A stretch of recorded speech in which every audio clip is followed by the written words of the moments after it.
నమస్తే. ఇన్నాళ్ళు నన్ను సపోర్ట్ చేస్తూ, ఎంకరేజ్ చేస్తూ మీ ప్రేమని నాకు అందిస్తున్న ప్రతి ఒక్కరికి కృతజ్ఞతలు. అలాగే ఈ వీడియో కూడా ఖచ్చితంగా మీకు ఉపయోగపడుతుంది. లైక్, షేర్ అండ్ సబ్స్క్రైబ్ చేసి మీ సపోర్ట్‌ని నాకు అందించండి. అలాగే ఈ వీడియో పట్ల మీకున్న అభిప్రాయాన్ని కామెంట్ సెక్షన్‌లో కామెంట్ చేసి తెలియజేయండి. ఇప్పుడు వీడియోని చూద్దాం. నమస్తే, వెల్కమ్ టు అవర్ ఛానల్. నేను పద్మిని. ప్రస్తుతంతో పాటు ప్రముఖ ఆధ్యాత్మికవేత్త, ప్రముఖ న్యూమరాలజిస్ట్ లక్ష్మీ నరసింహస్వామి ఉపాసకురాలు శ్రీమతి స్రవంతి గారు మనతో పాటు ఉన్నారు. మాట్లాడదాం. నమస్తే అక్క. నమస్తే పద్మిని. అక్క, దేవీ నవరాత్రిలో భాగంగా 7వ రోజు అమ్మవారిని ఏ రూపంలో కొలుచుకుంటాం? ఏ రూపంలో కొలిస్తే అమ్మవారి అనుగ్రహాన్ని పరిపూర్ణంగా పొందొచ్చు? ప్రత్యేకించిన 7th డే అనేది ఒక్కసారి మీద తప్పకుండా చెప్తాను పద్మిని. అమ్మవారిని మహాసరస్వతీ దేవిగా మనం పూజించుకుంటాం అన్నమాట. సరస్వతి. మన శ్యామలమ్మ. మనం చూస్తే గనక జ్ఞానశక్తి స్వరూపిణి అమ్మవారు. అమ్మవారి ఎలా అయితే అమ్మవారి వీణని చక్కగా ప్లే చేస్తుంటారు, వాయిస్తూ ఉంటారు కదా, ఆ వీణానాదం లాగా మన జీవితం కూడా ఉండాలి. ఆవిడ చేతిలో వీణ అవ్వాలి అని అంటే మనం ఎంత ప్యూర్ గా ఉండాలి అనేది ఆలోచించుకోవాలన్నమాట. కాబట్టి అలా అమ్మవారిని చక్కగా సరస్వతి అమ్మవారి రూపంలో సరస్వతి కవచం చదువుకుంటూ అమ్మవారిని చక్కగా పూజించుకోవచ్చు. అలాగే మనం నవదుర్గల్లో గనక చూస్తే కాళరాత్రిగా మనం అమ్మవారిని పూజించుకుంటాం. ఇక్కడ కాళరాత్రిగా అమ్మవారిని ఎందుకు పూజించుకుంటాము? ఇక్కడ చూస్తావా, ఇక్కడేమో సరస్వతి అమ్మవారేమో చక్కగా తెల్లని వర్ణంతో తెల్లని దుస్తులు చక్కగా హంసని ఉంటారు, అలా వాహనంగా పెట్టుకుని ఉంటారు. మరి ఇక్కడ కాళరాత్రి అంటే ఏంటి అని అంటే అమ్మవారు ఆ స్వరూపంలో నెగటివిటీని అంతా దూరం చేస్తారు. మన మైండ్ లో పర్ఫెక్షన్ అనేది తీసుకొస్తారు. జ్ఞానానికి ప్రతీక, జ్ఞానానికి రూపము అని అంటే మొత్తం పర్ఫెక్షన్ కి రూపం. అవునా కదా, అన్ని కరెక్ట్ గా ఉంటాయి అన్నమాట. ఎక్కడ కూడా ఇంత పొల్లు తప్పు అనే మాటకి అవకాశం లేకుండా ఉంటుంది అనేది మనం ఖచ్చితంగా చెప్పుకోవచ్చు. అలా రాత్రి పూట కూడా అమ్మవారు జ్ఞానవంతంగా ప్రకాశిస్తుంది అమ్మవారు. అలా జ్ఞానాన్ని ప్రకాశించాలి అని అంటే గనక అజ్ఞానపు చీకటిని తరిమి వేసే అమ్మవారిగా మనకి ఉండాలి. కాబట్టి కాళరాత్రిగా అమ్మవారు ఉంటారన్నమాట. మనకి ప్రొటెక్షన్ కూడా ఇస్తారు అమ్మవారు, రక్షణ కల్పిస్తారు అన్నమాట. అలాగే మీరు చూస్తే గనక ఇక్కడ ఎంత సింబాలిక్ గా ఉందో చూడు. ధూమవతి అమ్మవారిని మనం పూజించుకుంటుంటాం. ధూమవతి అమ్మవారు ఏంటి? మీరు చూస్తే గనక ఆవిడ్ని చూస్తేనే అమ్మో విధవ రూపంలో ఉన్నారు కదా, అమ్మవారిని మనం పూజించకూడదా? ఆవిడకి పసుపు కుంభాలు కూడా ఇవ్వరన్నమాట. కేవలం విభూతితోనే అమ్మవారిని పూజిస్తారు, అర్చిస్తారు. ఒకప్పుడు శివుడు నాకు ఆకలేస్తోంది అని అమ్మవారు అడిగితే గనక ఏముంది తినడానికి అని అంటే నన్ను తిను అని అంటాడు. నన్ను తిను అనేసరికి ఆయన తినేస్తారు. అంటే ఏంటి, ఎక్కడ కూడా ఎప్పుడు కూడా నెగటివ్ అనేది మాట్లాడకూడదు అనేది ఈ ఉదంతం ఒకటి చెప్తుంది మనకి.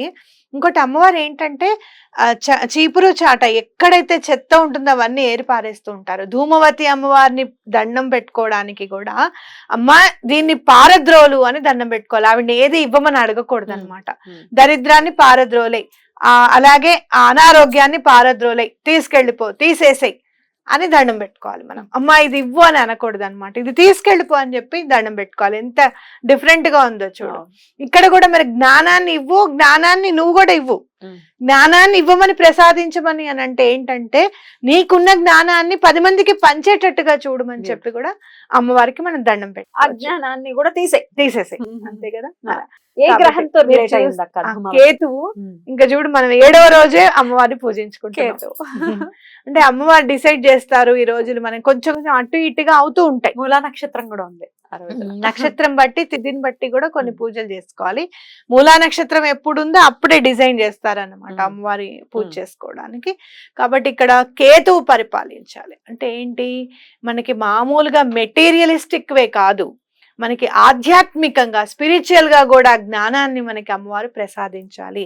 ఏ జ్ఞానాన్ని అయితే కాళిదాసుకి అమ్మవారు సంకల్ప మాత్రం చేత ఇచ్చారో అలాంటి జ్ఞానాన్ని మనకి ఇవ్వాలి. అమ్మవారిని చూస్తూ ఉంటే కదంబ వనవాసిని కదా, ఆ కదంబం నుంచి ముందుకు వెళ్ళలేదుట అమ్మవారు. అలాగే మీరు చూస్తే గనక శంకర భట్టుని మన శ్రీపాద శ్రీ చరితామృతంలో చదివితే ఆయన మధురై వెళ్ళినప్పుడు అప్పుడున్న మధురై కనపడిందిట. అంటే కదంబ వనవాసిని అనమాట. అంత కదంబ వృక్షాలట, వనంట. అక్కడ ఇల్లు గుడి కట్టమని అమ్మవారు చెప్పిందిట రాజుకి. అయితే అప్పుడు ప్రెమిసెస్ కనపడ్డాయట, అప్పుడు పరిస్థితులు ఉన్నాయట. ఇదేమిటి ఇన్ని చెట్లలో నేను ఎలా వెళ్ళను గుడికి, నేను ఎలా కష్టపడతాను అని చెప్పి అనుకున్నట్ట. తర్వాత బాహ్య స్మృతి కలిగిన తర్వాత ఆయనకి అప్పుడు ఆ మధురైలో ఇవన్నీ కూడా వాహనాలు కానివ్వు, నడిచే వాళ్ళు కానివ్వు, గుడి కానివ్వు, పెద్దగా అదంతా కనపడిందిట. కాబట్టి ఆ కాళిదాసు కూడా కదంబ వనవాసినిగా చూసి ముందుకెళ్ళలేదట ఆయన. ముందుకెళ్తే లలిత అమ్మవారి స్వరూపం ఇంకెంత బాగా వర్ణించేవారు. కానీ అమ్మవారిని చూసేసరికి ఆయనకి ఇది చాలు, నాకు అమ్మవారి ఈ రూపంలో కనపడితే చాలు అని చెప్పడం, ఇంకా ముందు ముందు ఇంకా చాలా చాలా ఆయన రచించడం అనేది మనకు అందరికీ తెలిసిందే. కాబట్టి అలాంటి జ్ఞానాన్ని మనకి ఇవ్వాలి అమ్మవారు అని చెప్పి మనం దండం పెట్టుకోవాలి.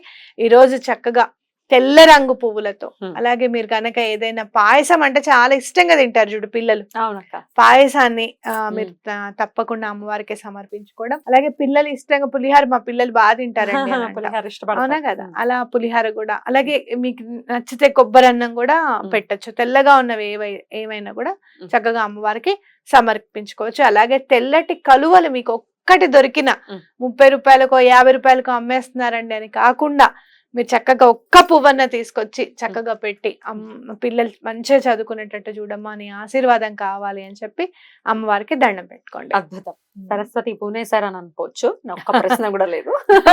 అయినప్పటికీ ఇంకో ప్రశ్న ఉంది స్విచ్ వర్డ్ రూపంలో.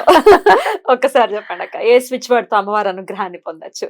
ప్రణవ రూపిణి, హ్రీంకార రూపిణి, సచిదానంద రూపిణి, మణిద్వీప వాసిని, నిత్యం నమామ్యహం. బా, ఎంత బాగుందో. ఓకే, దీని అర్థం ఏదైనా చెప్తారా? ప్రణవ రూపిణి అంటే ఓంకారం, మనకి ప్రణవ నాదంగా మొదట వచ్చిన నాదంగా మనం గమనిస్తాం కాబట్టి తెలుసు, అదే మనకి తెలుసు కదా. ఆ రూపం అమ్మవారిది. అంటే హ్రీం అనే మనకి అక్షరం ఉంది కదా, బీజాక్షరం ఉంది, ఆ రూపం కూడా అమ్మవారిది అని చెప్పి. అలాగే మణిద్వీప వాసిని, అమ్మవారు మణిద్వీపంలో ఉంటారు. సచ్చిదానంద రూపిణి అంటే మీకు ఆనందమా లేకపోతే కోపమా ఏమి అసలు ఏందనేది మనకు తెలియదు అనమాట. ఆ సచ్చిదానంద రూపిణి ఎప్పుడు కూడా అమ్మవారి దీపం జ్యోతి, మీరు చూస్తే గనక అలా వెలుగు ఉంటుంది, నవ్వు ఉంటుంది, అన్నీ ఉంటాయి. ఆ రూపంట అమ్మవారిది సచ్చిదానంద రూపిణి. అలాగే మణిద్వీప వాసినికి ఎప్పుడు కూడా నిత్యం నా నమస్సులు తెలియజేస్తున్నాను, అమ్మవారికి నమస్కారం పెడుతున్నాను అని అర్థం అనమాట. ప్రణవ రూపిణి, హ్రీంకార రూపిణి, సచ్చిదానంద రూపిణి, మణిద్వీప వాసిని, నిత్యం నమామ్యహం. చాలా చాలా బాగుంది. ఇది ఇంకా పూజ చేసుకోనియకపోనియండి ఎవరైనా చదువుకోవచ్చు కదా? ఎవరైనా చదువుకోవచ్చు. ఎన్నిసార్లు చదవమంటారు? 108 సార్లు చదవమని చెప్తాను. 108 సార్లు చక్కగా చదువుకోండి. అమ్మవారు అసలు ఒక్కసారి చదివిన తర్వాత అమ్మవారి ప్రెజెన్స్ తప్పకుండా మీ ఇంట్లో మీరు గమనిస్తారు. ఆ కూల్ బ్రీజ్ అనేది తప్పకుండా తెలుస్తుంది మీకు. రైట్ అక్క. దీనికి ఏమైనా నియమాలు ఉంటాయా ఈ స్విచ్ వర్డ్ కి? అంటే సాధారణంగా అయితే నాన్ వెజ్ తినకూడదు, అది అందరూ గమనించాలి. 9 రోజులు బ్రహ్మచర్యం పాటించాల్సిందే ఎటువంటి పరిస్థితుల్లోనూ. మా వాళ్ళు తింటారమ్మా మేము వండొచ్చా అంటే అట్లాంటివన్నీ పెట్టుకోవద్దు అసలు పొరపాటున కూడా. ఉల్లిపాయ వెల్లుల్లిపాయ కూడా తినకూడదు. ఇవన్నీ ఈ 9 రోజులు పాటించాల్సిన నియమాలు అనమాట. రైట్ అక్క.